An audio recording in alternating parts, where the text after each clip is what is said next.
রাগটাকে অনেকে নেগেটিভলি দেখে, রাইট? যে রেগে গেলেন তো হেরে গেলেন, এক্সেসিভ অ্যাঙ্গার ক্ষতি আমাদের জন্য, অবশ্যই ক্ষতি। তো আমরা অ্যাঙ্গার কীভাবে ম্যানেজ করা যায় এটা আমরা শিখব, ঠিক আছে? কিন্তু রাগের কিন্তু কিছু পজিটিভ দিকও আছে, এটাও আমরা একটু অ্যাকনোলেজ করব। যেমন আমরা কোনো প্রোটেস্ট করতে গেলে বা প্রতিবাদ করতে গেলে অ্যাঙ্গারটা কিন্তু আমাদের জরুরি হয়, রাইট? কারণ অ্যাঙ্গার না থাকলে কিন্তু আমাদের দেশ স্বাধীন হতো না, আমাদের যে মুক্তিযোদ্ধারা কিন্তু যুদ্ধই করতো না। তো অ্যাঙ্গারটা আমাদের পরিমিত পরিমাণ পর্যন্ত ভালো, কিন্তু এর বেশি হলে আমাদের শরীরের জন্য ক্ষতি, আমাদের সম্পর্কের জন্য ক্ষতি, কমিউনিকেশনের জন্য ক্ষতি। তো আমরা অ্যাঙ্গারটা কীভাবে ম্যানেজ করা যায় এটা আমরা একটু বুঝবো, ঠিক আছে? তো অ্যাঙ্গার যখন আমাদের আসে বা যখন আমরা হুট করে একটা অ্যাঙ্গারের ফ্লো আমাদের ব্রেনে কাজ করে, তখন কি হয়? আমাদের ব্রেনে কিন্তু দুইটা পার্ট আছে, একটা হচ্ছে ইমোশনাল ব্রেইন, একটা হচ্ছে লজিক্যাল ব্রেইন বা কগনিটিভ ব্রেইন। তো যখন হচ্ছে আমরা অ্যাঙ্গার ফিল করি, আমাদের ইমোশনাল ব্রেইনে কিন্তু একটা অ্যাঙ্গারের একটা ফ্লো ধাক্কা দেয়। তো আমরা সাথে সাথে যখন রেসপন্স করি, ওইটা আমাদের ইমোশনাল ব্রেইন থেকে আমরা রেসপন্সটা করি। তো ওইটার রেসপন্স থাকে না, ওইটা হয় রিয়্যাক্ট। বলে না যে আপনি রিয়্যাক্ট করছেন কেন, মানে আপনি অ্যাঙ্গার খুবই প্রকাশ করছেন। তো আমরা কি করব, যখন হচ্ছে ইমোশনাল ফ্লো বা অ্যাঙ্গারের ফ্লোটা আসে, আমরা একটু থামবো। কারণ আমাদের দুই ব্রেইন যখন ব্যালেন্সে থাকে, লজিক্যাল ব্রেইন এবং ইমোশনাল ব্রেইন, তখন আমরা ফুলি ফাংশন করতে পারি। একটা যখন ডমিনেন্ট হয়ে যায় তখন কিন্তু আমাদের জন্য সমস্যা হয়। কারণ অ্যাঙ্গার থেকে বা ইমোশনাল ফ্লো থেকে আমরা অনেক কিছু করে ফেলি বা ভুল কথাবার্তা বলে ফেলি অ্যাঙ্গারের কারণে। তো আমরা কি করব, আমরা ফার্স্ট অফ অল আমাদের ইমোশনাল ব্রেইনটাকে একটু ম্যানেজ করতে হবে। তো এইটা করতে পারলে আপনার অ্যাঙ্গার ম্যানেজ হবে। তো অ্যাঙ্গার ম্যানেজমেন্টের 4টা টেকনিক আমি শেখাবো। 4D টেকনিক বলে এটাকে, 4টা ডি।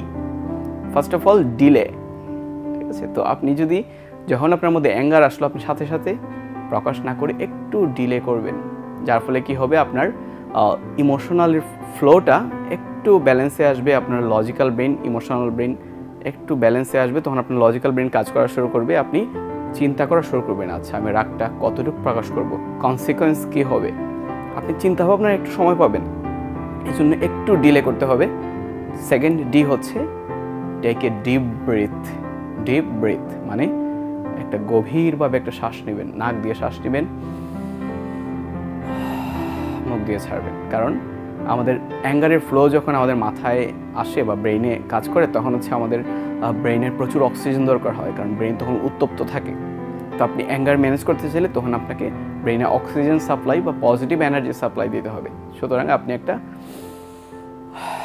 একটা না একাধিক আপনি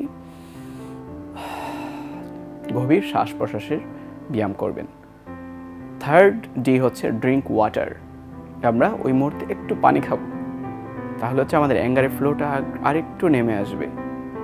ফোর্থ ওয়ান হচ্ছে ডিস্ট্রাক্ট।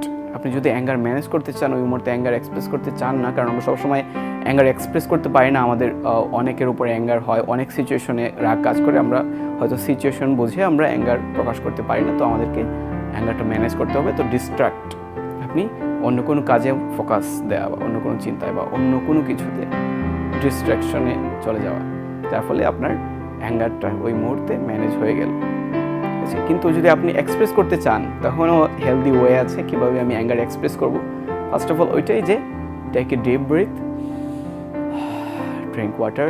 সেকেন্ড হচ্ছে কানেক্ট উইথ ইউর নিড। আপনার কোনো একটা নিড ফুলফিল হয়নি, যার জন্য আপনার রাগ উঠেছে, ঠিক আছে? রাগের বা ইমোশনের রেসপন্সিবিলিটি কিন্তু আমাদের নিজেদের। আমাদের কোনো একটা নিড ফুলফিল হয়নি, যার জন্য কিন্তু আমাদের রাগ ওঠে। তো ওই নিডটার সাথে কানেক্ট হওয়া, আছে আমার কী হয়েছে, কী জন্য আমি রাগ হয়েছি।